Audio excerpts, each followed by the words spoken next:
Hello everyone, welcome to my YouTube channel. जैसे कि आपके एग्ज़ाम में लास्ट 1 मंथ बचा है, तो नेक्स्ट मंथ फरवरी में आपका एग्ज़ाम है गेट 2026। इस वीडियो में मैं आपको ये बताने वाली हूँ कि लास्ट 30 डेज में आपको क्या पढ़ना चाहिए और किस तरह से क्वेश्चन पेपर को अटेम्प्ट करना चाहिए।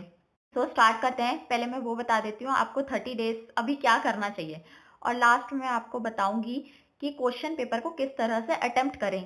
स्टार्ट करते हैं। जैसा कि गेट 2026 जो इस साल है वो आईआईटी गुवाहाटी कंडक्ट कर रहा है।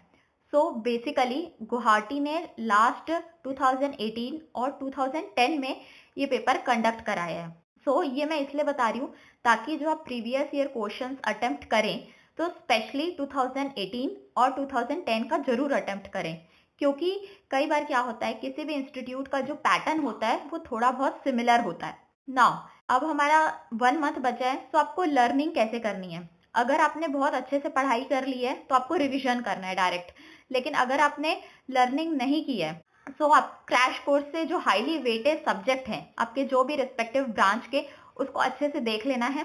नेक्स्ट आपका मैथ्स और एप्टीट्यूड। मैथ्स 15 मार्क्स और एप्टीट्यूड 15 मार्क्स, तो अप्रोक्सीमेटली ये 30 मार्क्स का हो गया। ये हाईली वेटेज है, तो इसको आपको डेली प्रैक्टिस करेंगे तो ज़्यादा बेटर रहेगा। और अगर आपको लगता है कि आपका मैथ्स बहुत अच्छा है कि इसमें प्रैक्टिस की जरूरत नहीं है, बट स्टिल आपको daily 30 minutes to 1 hour maths और एप्टीट्यूड को देने हैं, क्योंकि जनरली एग्जाम में सिली मिस्टेक्स होती ही हैं, और जनरली जो क्वेश्चंस हैं वो इस तरीके से डिजाइन होते हैं कि सिली मिस्टेक्स हो तभी वो क्वेश्चन इतना इजी दिया नहीं जाता जनरली, तो उसमें थोड़ा सा ट्रिकीनेस दिया रहता है। नेक्स्ट है रिवीजन। डेली हमको रिवीजन करना है सब्जेक्ट के, और फॉर्मूलेज को रिवाइज करना है, क्योंकि क्या होता है कई क्वेश्चंस डायरेक्ट फॉर्मूला बेस्ड होते हैं।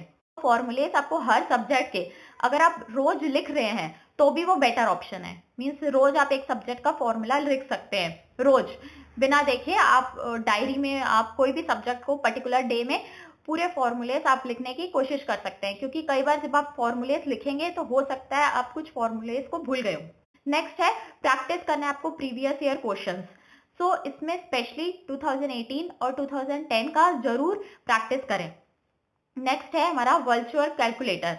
अब क्वेश्चन पेपर को अटेम्प्ट करने के लिए ये मोस्ट इंपॉर्टेंट है कि आप वर्चुअल कैलकुलेटर की प्रैक्टिस अभी से कर लें। तो आप खुद से प्रैक्टिस करें, तो ये कोशिश करें कि वर्चुअल कैलकुलेटर से ही क्वेश्चंस को अटेम्प्ट करें। इसके लिए आप डायरेक्ट एप्लीकेशन भी डाउनलोड कर सकते हैं, गेट वर्चुअल कैलकुलेटर। वहां से आप उसमें लास्ट के जो 1 मंथ है आपका उसी में ही प्रैक्टिस करें तो बेटर रहेगा ना। अब आपको जब आप एग्जाम दे तो एक स्टेबल काम माइंड से आपको एग्जाम देना है, और जनरली ये कोशिश करें कि आपकी एक्यूरेसी ज्यादा मेंटेन हो पाए। अगर आप नेगेटिव मार्किंग को अवॉइड करेंगे तो आपके मार्क्स अच्छे आने के चांसेस हैं। मींस अगर जो चीज नहीं समझ आ रही है तो उसको आप स्किप कर सकते हैं। नेगेटिव मार्किंग को जितना अवॉइड करेंगे और एक्यूरेसी को मेंटेन करेंगे तो ये पेपर में आपके मार्क्स बहुत अच्छे आ सकते हैं। लास्टली अगर कोई सब्जेक्ट आपका छूट गया है और वो हाईली वेटेज है तो आप उसको क्रैश कोर्स से भी पढ़ सकते हैं। लास्टली जो क्वेश्चन की यूनिट रहती है और जो आंसर की यूनिट हमको पूछी जाती है वो कई बार डिफरेंट होती है। यूनिट को आपको ध्यान देना है कि जो यूनिट में आपको आंसर पूछा गया है उसी यूनिट में आंसर दें, क्योंकि आपको न्यूमेरिकल आंसर टाइप क्वेश्चंस यानी कि नैट में कई बार यूनिट चेंज करके पूछी जाती है वैल्यू, उसको भी आपको ध्यान देना है। Thank you.